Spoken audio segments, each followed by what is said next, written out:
They'll tell you that absence makes the heart grow fonder. It's a quaint little lie we print on greeting cards, isn't it?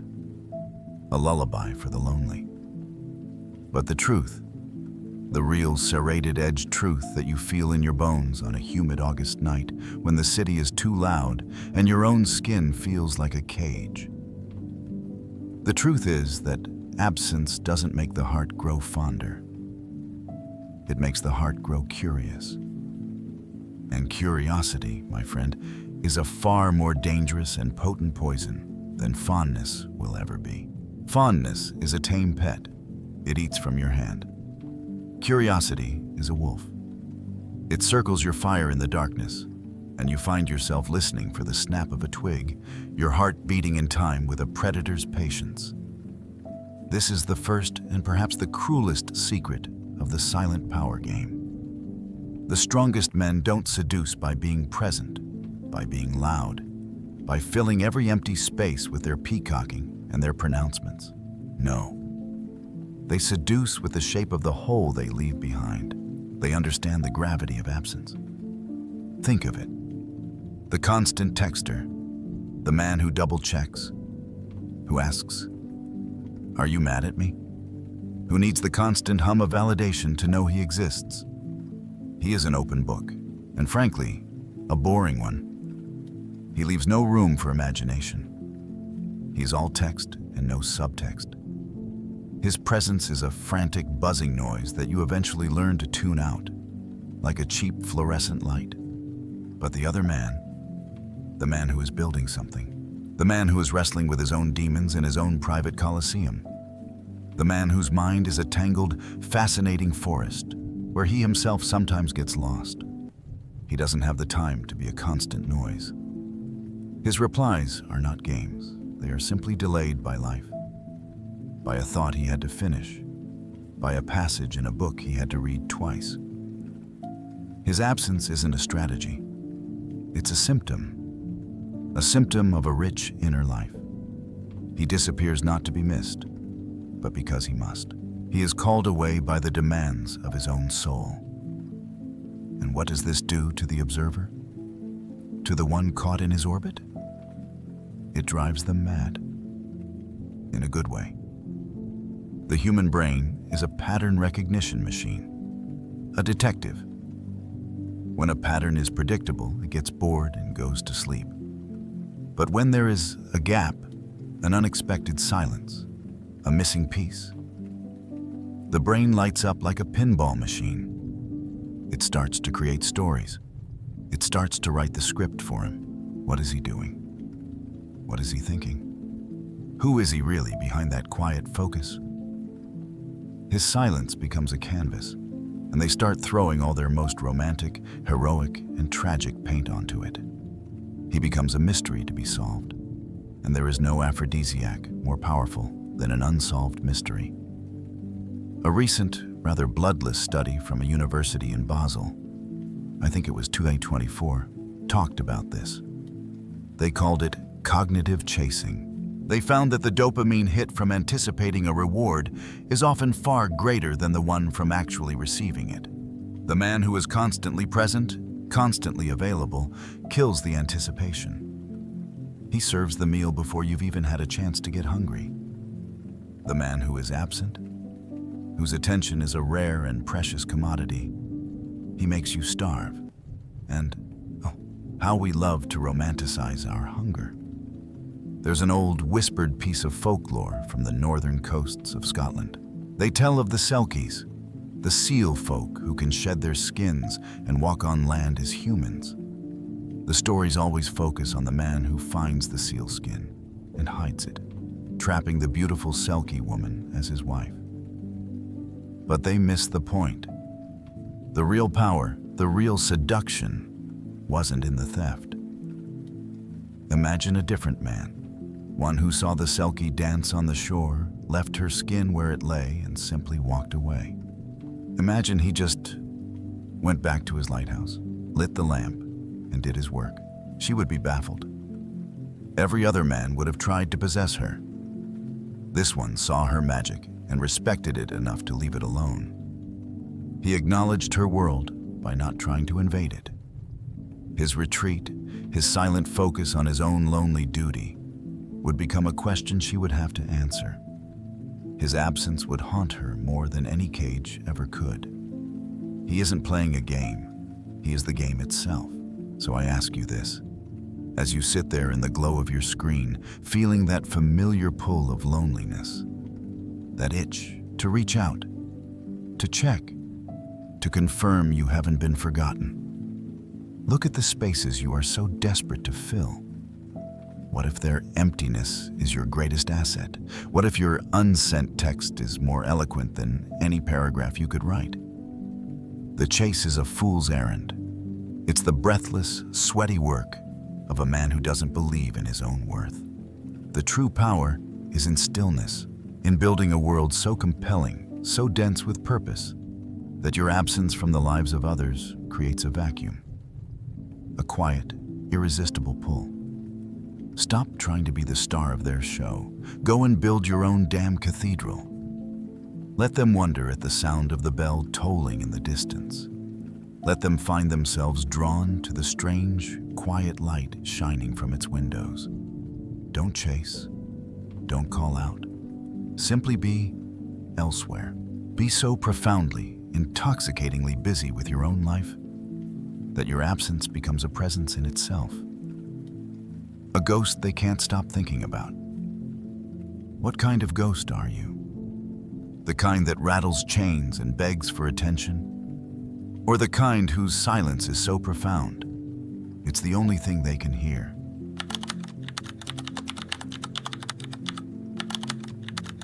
Perfection is a sterile god. True worship happens at the altar of a magnificent ruin. Imagine for a moment two statues in a silent gallery. One is of Apollo, carved by a master from a single flawless block of Carrara marble.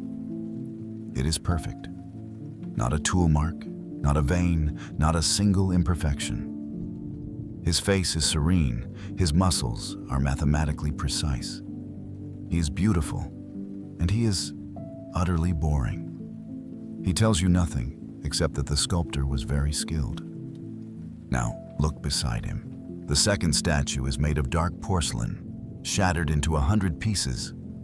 But instead of being discarded, some patient, loving madman has pieced it back together, filling the cracks not with glue, but with molten gold.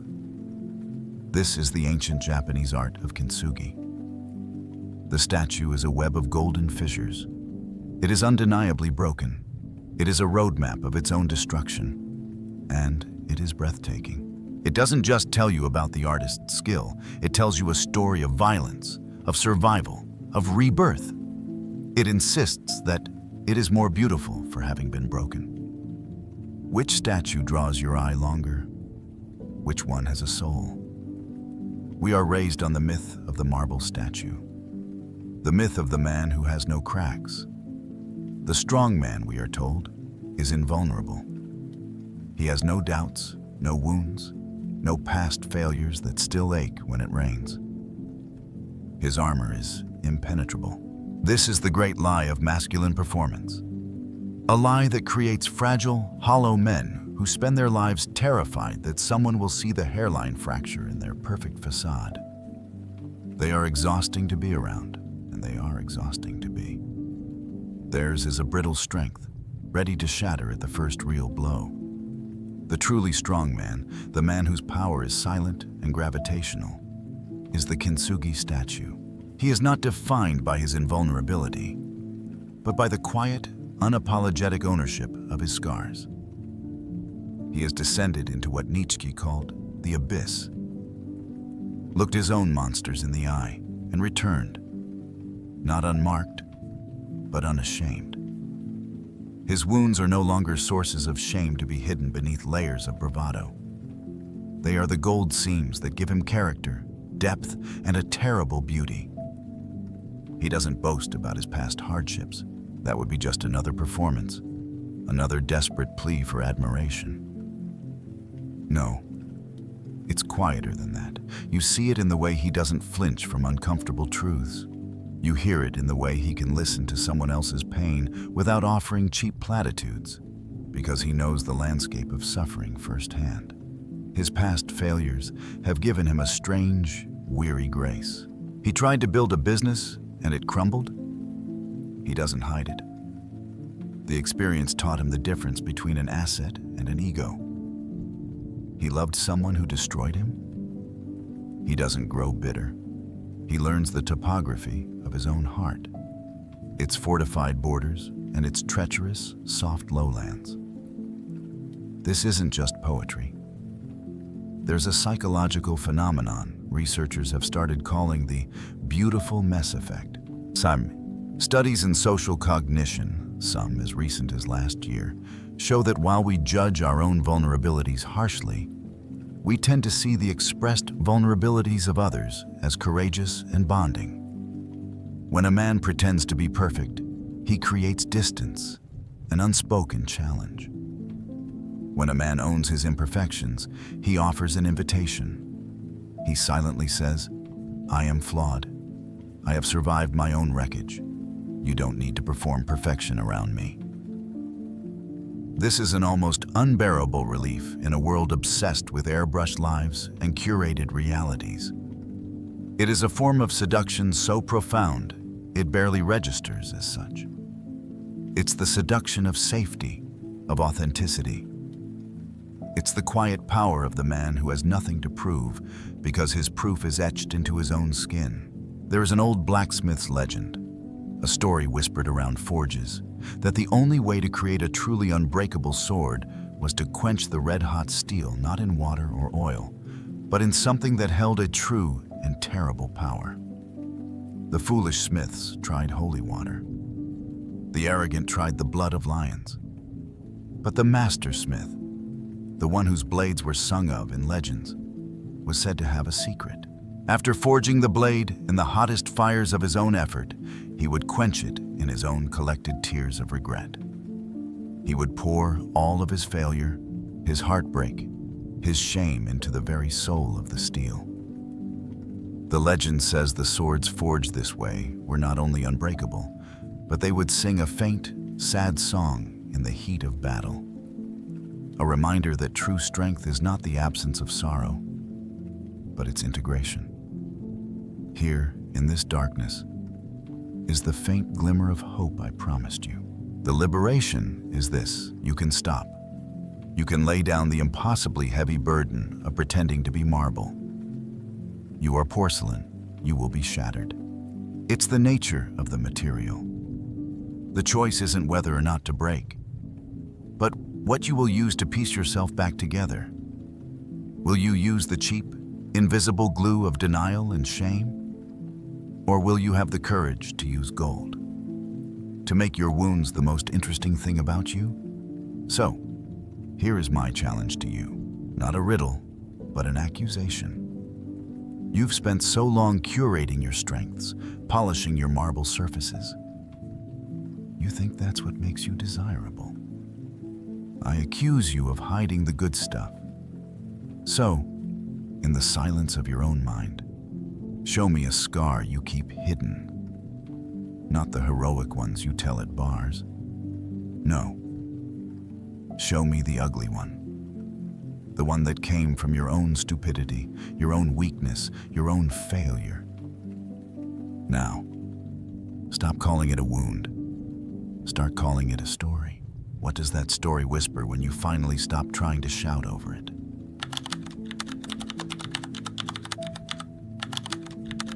The man who is a feast unto himself will never starve for the crumbs of another. I'm going to tell you a secret now. A dangerous one.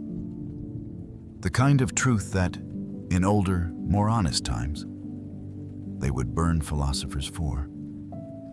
The kind of secret that, if you truly understand it, will ruin you for the cheap and easy comforts of the world. Are you listening? Good. The secret to having everything you want from others, their attention, their respect, their desire, is to achieve a state where you no longer need it. Read that again in your mind. Let it curdle. It is the central, agonizing paradox of human connection. Need is a repellent. It has the stench of death on it. It is the desperate, clawing hunger of the zombie, the vampire, the ghost that cannot rest. Neediness is a black hole, and even light bends to get away from it.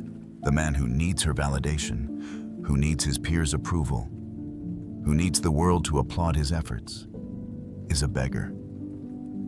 And no one, not truly, desires a beggar. They may pity him. They may toss him a coin of affection, a scrap of praise, but their bodies turn away from him even as they do. The silent power we are speaking of tonight comes from the cultivation of a different kind of hunger, the hunger that feeds itself. Imagine two fires on a dark plain. The first is a bonfire. It's huge, impressive. It rages and spits and consumes everything it can reach. It requires constant feeding, piles of dry wood, validation, compliments, attention, victories. If it is not fed, it shrinks rapidly, collapsing into a heap of pathetic, smoking embers, whining for more fuel. This is the fire of the ego, the fire of external validation. It is a spectacle of consumption. Far away, there is a second fire. It is just a single, steady flame inside a lantern. It is not large. It does not rage. It consumes only the oil within its own well. It asks for nothing from the world. It doesn't need the forest to sustain it. It has its own fuel. It is self-contained. Its purpose is not to consume the darkness, but simply to be light. Which fire is more powerful? The raging bonfire that will die by dawn? Or the small, constant flame that can burn for 1,000 nights? The man who chases is the bonfire. The man who draws, who seduces with his silence, is the lantern. He has found his own oil. What is this oil? Kierkegaard, that glorious, melancholic Dane, might have called it a commitment to the absurd, a passion for the infinite found within the finite. Nietzsche would have called it the will to power, but not power over others, power over oneself. The discipline to transmute one's own suffering into fuel. A modern psychologist might call it an intrinsically validated locus of identity.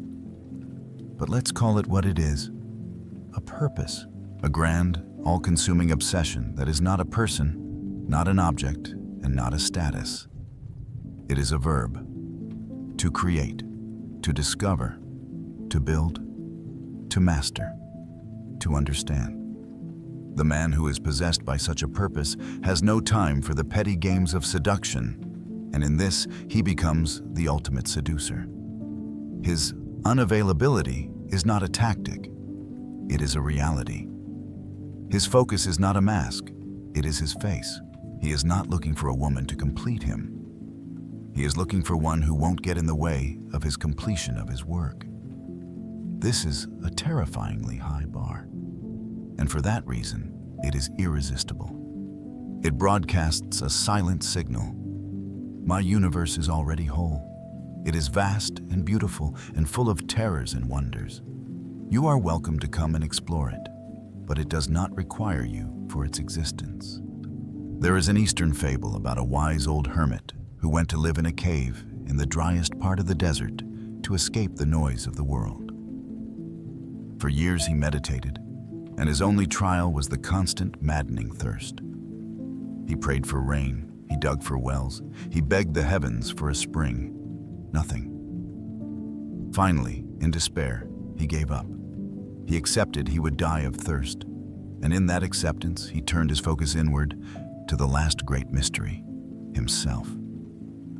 Years passed. One day, a lost traveler stumbled upon his cave and found the old man sitting peacefully beside a small, bubbling spring of the purest, sweetest water. The traveler drank and then asked, "How did you find this spring in such a desolate place?" The hermit smiled. "I didn't," he said. I stopped looking for it out there, and eventually, it started bubbling up from in here. Soon, people were making pilgrimages to his cave, not just for the miraculous water, but to be in the presence of the man who was no longer thirsty. Do you see? He didn't find water. He became the source. This is the end of the chase. Not because you catch what you are running after, but because you realize you are running in the wrong direction. You are chasing springs in the desert when the entire aquifer is dormant beneath your own feet. So now my question to you is not a question. It is a command. Sit down, be quiet, and listen to the silence inside you. Beneath the frantic chatter of your needs, your wants, your pathetic little hungers, what is the great, deep, quiet river of your purpose? What is the work your soul is crying out to do? Now, I dare you. I dare you to take one single step toward that and away from them. And feel the entire geometry of the universe shift around you. Feel the terror and the glory of it.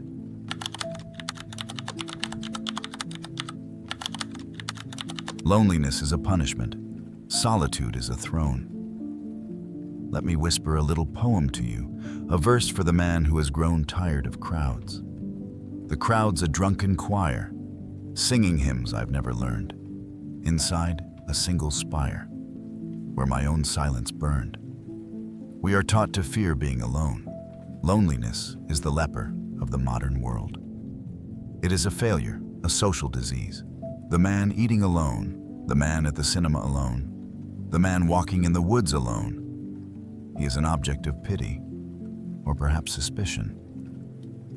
What's wrong with him? Why can't he find company? We treat solitude as a problem to be solved, a void to be filled with noise, distraction, and the lukewarm presence of others.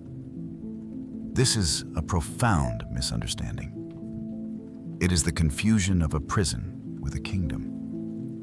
Loneliness is the pain of being involuntarily alone. Solitude is the joy of being voluntarily alone. They are as different as drowning and diving. The strongest men, the ones with that silent, magnetic pull, are not lonely. They have mastered the forgotten art of solitude. They have turned their own consciousness from a barren cell into a magnificent cathedral. And they enjoy the echo of their own thoughts within its walls. This is not misanthropy or social anxiety. It's the opposite. The man who cannot bear his own company is a poor companion for anyone else. He uses others as a shield against himself. He seeks conversation not for connection, but for distraction from the terrifying silence within. He is a refugee from his own mind. His laughter is a little too loud, his stories a little too long. He is trying to drown out the sound of his own emptiness. But the man who has cultivated a rich solitude, he is a connoisseur of silence. He can sit with you for an hour without speaking, and it is not awkward. It is a shared peace. His presence is calming, not demanding. He is not using you as an escape route. He is here with you because he chooses to be. The fact that he is perfectly happy alone makes his choice to be with you a genuine, valuable gift, not a desperate act of self-preservation. Think of Nietzsche's Zarathustra.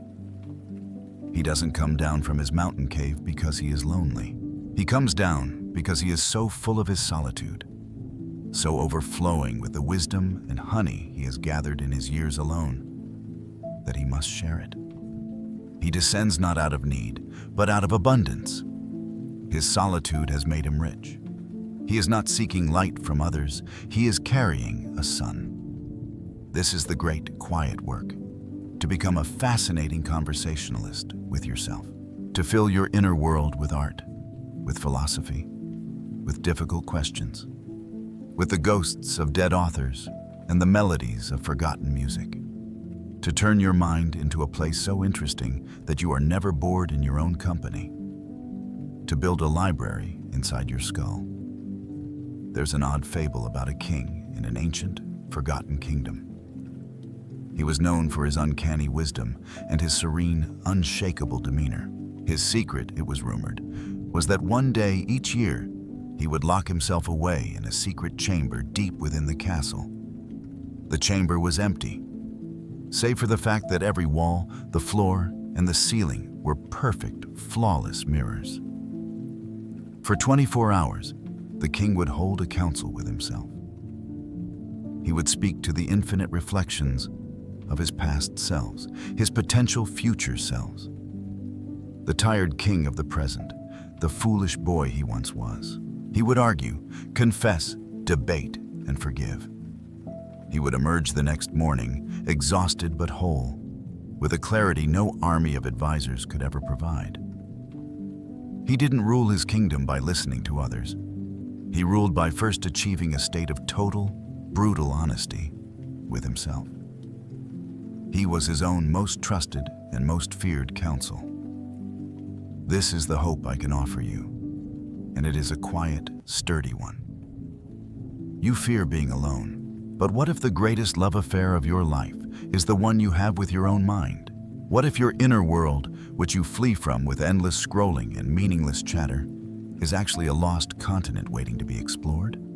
The liberation here is the discovery that your own company can be not just tolerable, but exquisite.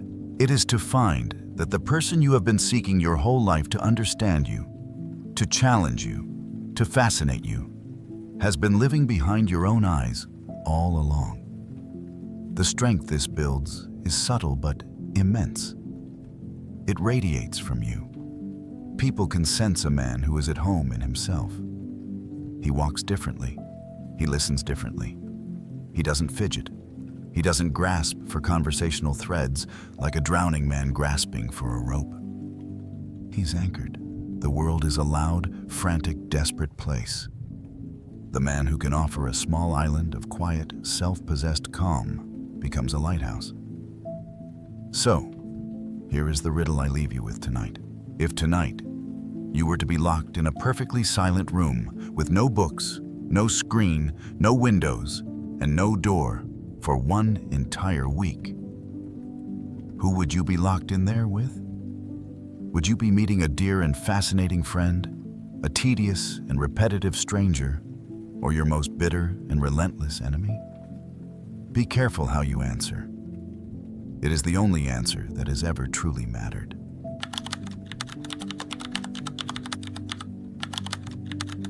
The most perfect cage is not the one you are forced into, but the one you have prayed for. You know the cruelest joke God, or the universe, or the cold, indifferent void ever plays on a man? It isn't leaving his prayers unanswered. It's answering them perfectly. It's giving him exactly the love he thought he wanted. This is the final, most painful truth. So listen closely. This is the end game. The most destructive thing for a man's soul is not rejection, but the acceptance of a love that is conditional upon his performance. It is the love given not to the man, but to his mask. We chase and we strive. We build our careers, we sculpt our bodies, we sharpen our wits. We create a persona, an impressive, charming, successful actor to play the lead role in our own lives. And then, one day, someone loves that actor. They applaud him, they adore him, they want to take him home, and the man behind the mask, the real, strange, flawed, and perhaps monstrous creature, has a moment of chilling realization. He is trapped. To keep this love, he must never, ever break character. He must wear the mask to dinner, wear it to bed, wear it in the deepest silences of the night. His success is his prison. The love he receives is the lock on the door. This is the tyranny of the given love. It feels like warmth, but it's the warmth of a slow burning fire that is consuming you from the inside out. It looks like a beautiful, ornate gift box, wrapped in silk ribbons of affection and praise, but when you open it, you find it is completely, terrifyingly empty. Or worse, It contains only a mirror, reflecting the smiling, false face you've been presenting. Think of it like this. A man captures a wild wolf. He domesticates it. He trains it to sit, to fetch, to perform tricks for guests. He feeds it the finest steak. Everyone admires what a fine, well-behaved dog he has. The wolf is safe, fed, and admired. But in the dead of night, when the moon is full, it feels a howl in its chest that it must swallow.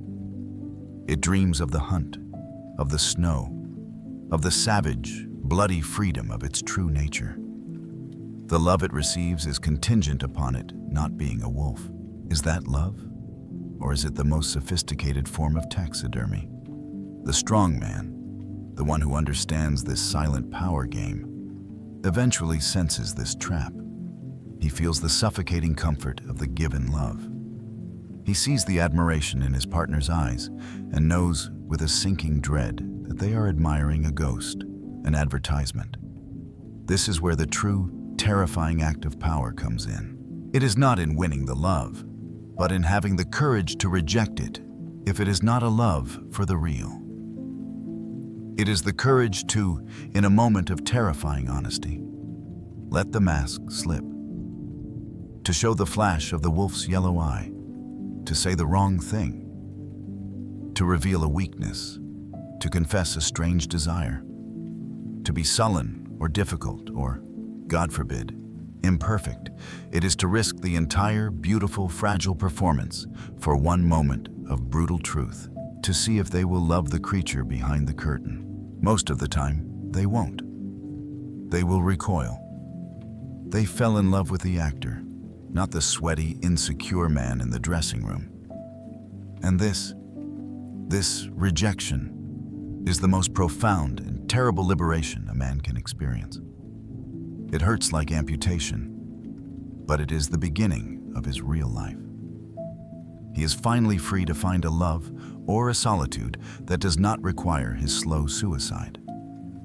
Recent work on what psychologists call identity confirmation theory touches on this. Papers from 2023 and 2024 are drawing chilling correlations between relationships where one feels misseen by their partner and chronic low-grade inflammation and elevated cortisol. Even if the relationship is superficially happy, full of smiles and social approval, the body knows it's living a lie. The soul's protest is written in the blood chemistry. Your own body will betray your performance. The ultimate act of silent seduction, then, is not aimed at another person. It is an act of seducing your own soul back from the brink. It is the power to walk away from a perfect love that is killing you. It is the strength to choose the vibrant, terrifying honesty of being alone over the dead. Comfortable lie of being loved for who you are not. It is to finally understand that the only love worth having is the one that is not afraid of your darkness, the one that doesn't ask you to pretend you don't hear the howling in your own chest. So this is my final confession to you, a question that may haunt you for a very long time. Look at the love you have, or the love you are chasing. Hold it up to the light. Is it nourishment, or is it a beautiful poison? Does it feed the man you truly are in all your strange and flawed glory? Or does it merely applaud the actor you have become? And what, I wonder, what magnificent, terrible thing would happen if you finally took a bow and walked off the stage for good?